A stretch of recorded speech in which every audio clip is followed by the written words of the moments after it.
Frizzy, damage आणि dull हेअरसाठी छान shampoo हवा आहे का, जो तुमच्या केसांना एक्स्ट्रा एक्स्ट्रा एक्स्ट्रा हायड्रेशन देईल? तर आता नो मोर फ्रीजी हेअर्स, कारण मी शोधून काढलाय छान असा हायलोरॅनिक ऍसिड पेक्षाही 5 टाइम्स जास्त हायड्रेशन देणारा शॅम्पू.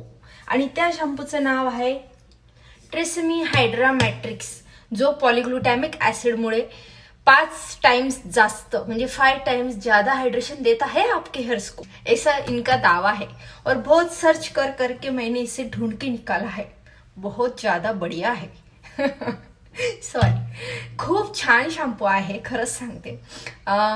माझे हेअर खूप जास्त असे फ्रीजी आहेत, झाडूसारखे होऊन जातात लगेच. महत्वाचं म्हणजे खूप जास्त ड्राय आहेत, खूप जास्त ड्राय. आणि ड्राय म्हटलं की त्याला हायड्रेशन द्यावंसं वाटतं. मग आपण हायड्रेशन म्हटलं की हायलोरॅनिक ऍसिड असलेले शॅम्पू शोधत बसतो. तसंच मीही करत होती. पण असंच खूप सारं सर्च करता करता माझ्या लक्षात आलं की हायलोरॅनिक ऍसिड पेक्षाही पॉलीग्लुटॅमिक ऍसिड हे जास्त, हायलोरॅनिक ऍसिड पेक्षा 5 टाइम्स जास्त हायड्रेशन आपल्या केसांना देऊ शकतं. मग तसा शॅम्पू शोधला आणि तो हा ट्रेसेमी ब्रँडचा, जे ट्रस्टेड ब्रँड आहे आपलं, खूप जास्त चालतं, त्या ब्रँडचा हा शॅम्पू मी घेतला.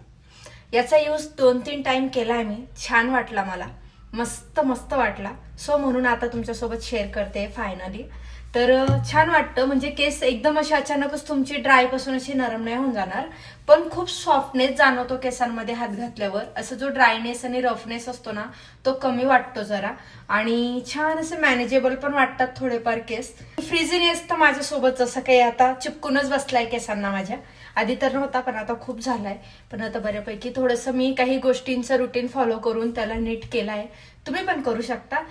आणि शॅम्पूची लिंक हवी असेल त्याच्यासाठी कमेंटमध्ये लिंक लिहा.